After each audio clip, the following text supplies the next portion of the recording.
In previous session, you studied magnetic properties of transition element. Now, in this session, we are going to learn color of the transition element. Okay.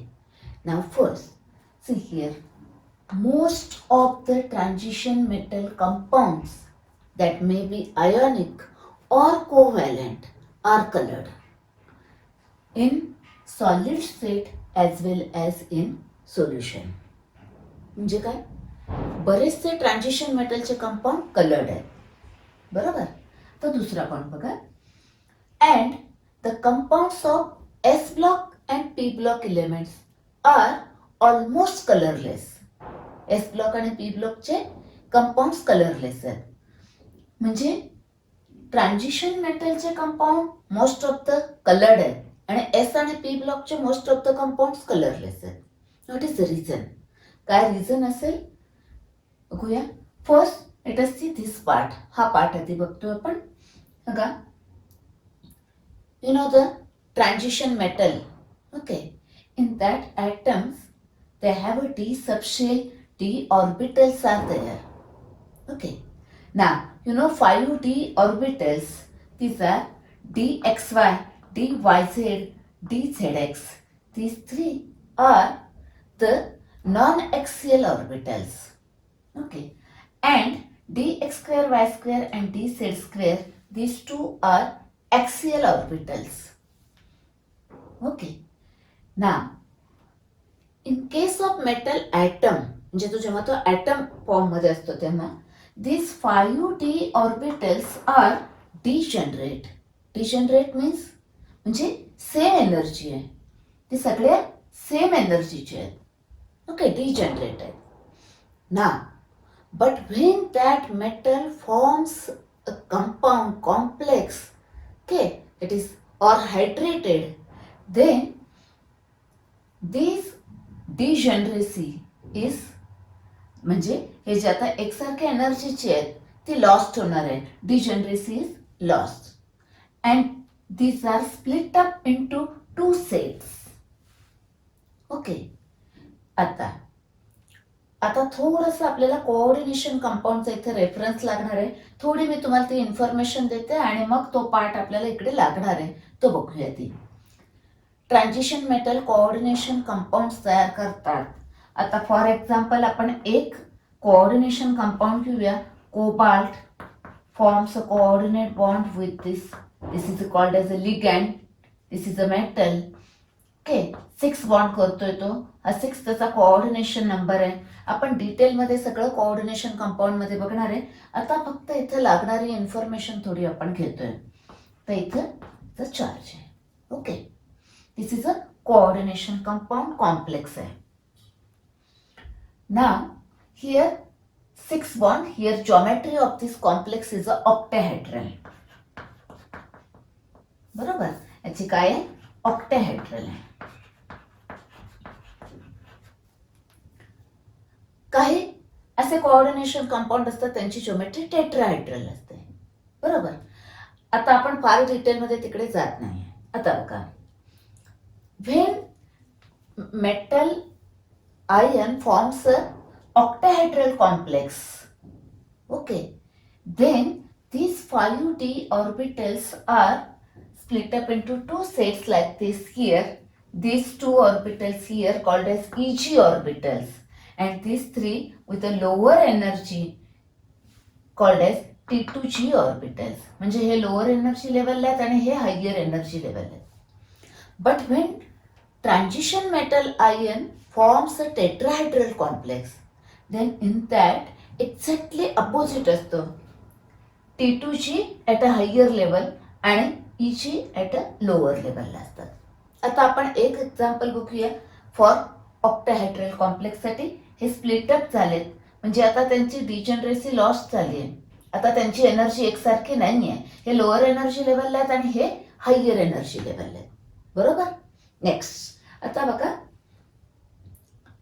Suppose now in that d orbital, suppose one electron is available and unpaired electron is available.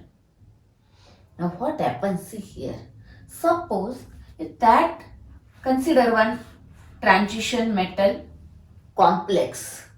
When visible light falls on this compound, then what happens?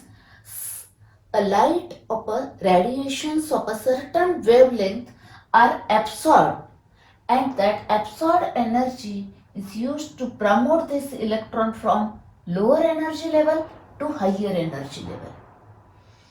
बरोबर. आता ह्या दोघा actually the energy required to transition for this electron from here to here.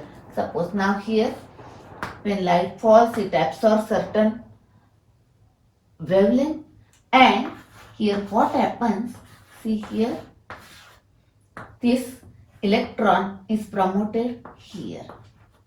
Now actually for this promotion it requires small amount of energy. एकदम थोडी energy लागते. का बरं?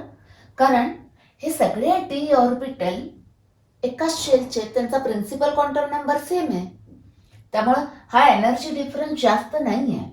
बरोबर. नाव that small amount of energy required to promote that electron is available in that visible region. आपण visible light याच्यावरती जेव्हा पडतो त्या कंपाऊंड वरती, तेव्हा some light, that is a light of a particular wavelength, is absorbed for promotion of electron. That is, by using that energy light, electron is promoted.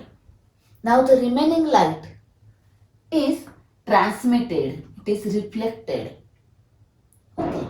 Now what happens, see here. Suppose if red colored light is absorbed, then exactly its complementary color is blue is transmitted. Now that complementary color, that is here in this case the blue, is appeared for that compound. बरोबर.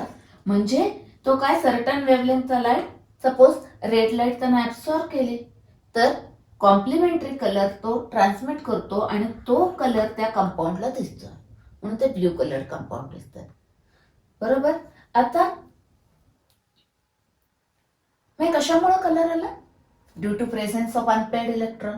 तो unpaired electron एका d orbital मधून दुसऱ्या d orbital मध्ये त्याचं transition झालं, that is d D transition from one d orbital to another d orbital transition. That is, colour कशामुळे आला बघा आता, की त्याच्याकडे अनपेड इलेक्ट्रॉन आहेत आणि त्याचं ट्रान्झिशन होतं, डी डी ट्रान्झिशन. त्याच्यासाठी पर्टिक्युलर वेव्हलेंथची लाईट ऍब्सॉर्ब केली जाते, रिमेनिंग लाईट इमिट होते, ट्रान्समिट होते आणि तो कलर त्याला दिसतो. बरोबर. आता वन मोर पॉइंट इथे काय बघा, the colour of that compound is also depends on this ligand. ह्याला लिगॅन्ड म्हणतात. आपण डिटेलमध्ये सगळं कोऑर्डिनेशन कंपाऊंड मध्ये बघूया. ह्याच्यावरती पण डिपेंड असतोय आणि जॉमेट्रीवरती पण डिपेंड असतोय. आता आपण एक एक्झाम्पल बघूया. ओके. आता आपण एक एक्झाम्पल बघूया. बघा, COCl2 when dissolved in water, it is ionic compound, gives ions, and now this ion CO2 plus forms a coordinate bond with this and coordination compound complex is formed. Complex बद्दल detail मध्ये आपण coordination compound मध्ये बघणार आहे. Okay. Now see here 6 bonds. The geometry of this complex is octahedral and color is pink. Now in that solution add concentrated HCl. Okay, that is Cl minus ion here. Now this CO forms coordination bond with this Cl and another complex is formed. Now the geometry of this complex is tetrahedral and the color is deep blue. Now see here. Here geometry, ligands are different, color is also different. Okay, that is color depends on geometry and the nature of the ligand. Therefore, now question may be asked like this. which are the factors or what are the factors on which color of transition metal compounds depends. Okay. आता आपण काय काय शिकलो बघा इथे. First, presence of unpaired electron, बरोबर. D D transition, second point. Third point, nature of ligand. And fourth point, geometry of the complex. हे 4 point लक्षात ठेवायचे, बरोबर. आता आपण अजून एक पॉइंट बघतोय बघा. आता अजून एक पॉइंट बघा आपण. तुम्ही ही सगळी केमिकल स्लॅबमध्ये बघितलेली आहेत बघा. KMnO4 पर्पल कलरचं solution, potassium permanganate, potassium dichromate orange कलरचं सोल्युशन, पोटॅशियम क्रोमेट येलो कलरचं सोल्युशन. आणि आपण क्वालिटेटिव्ह अनालिसिस करताना निकेलची CT कन्फर्मेटरी टेस्ट करतोय. डायमिथिल ग्लायकोजेन बरोबर तो कॉम्प्लेक्स तयार होतोय आणि तो कलर्ड असतोय आणि त्याच्यावरून आपण कन्फर्म करतोय निकेल, बरोबर. जे सगळे कलर्ड कंपाऊंड तुम्ही लॅबमध्ये बघितलेले आहेत. आता व्हाय दे आर कलर्ड, यांचा कलर कशामुळे आलाय तर ते एक रिझन बघतोय आपण बघा. ऍक्च्युली काय होतंय बघा, इथं आपण एक एक्झाम्पल कन्सिडर करूया. KMnO4 येतं, MnO4 मायनस मॅग्नेट आहे, पर मॅग्नेट आयन आहे, बरोबर. याच्यावर चार्ज +7 आहे, याच्यावरती 2 मायनस आहे, बरोबर. थोड्या वेळासाठी क्षणापुरता काय होतंय, charge is transferred from oxygen to metal ion. त्यामुळे काय होतं बघा, 1 मायनस इकडे ट्रान्सफर झाला की हा -1 होतोय आणि हा 6+. Due to this charge transfer from oxygen to metal ion these compounds are colored, बरोबर. हा एक पॉइंट झाला. ना इथं आपण काय म्हटलं बघा, most of the transition metal compounds are coloured. Now few examples are there, they are colourless.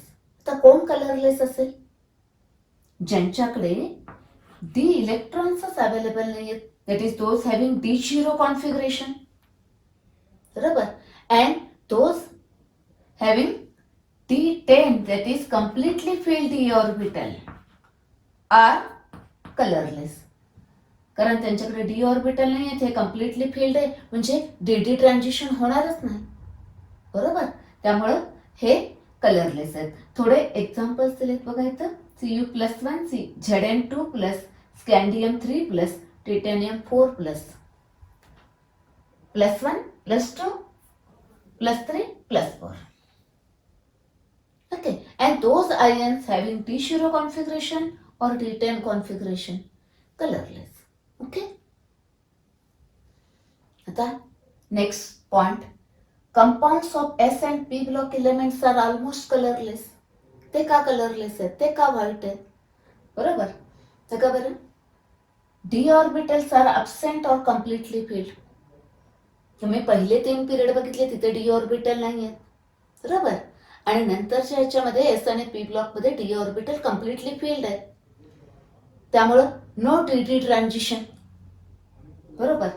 मग आता काय होईल, the energy required to promote S और P electron from lower energy level to higher energy level is quite high.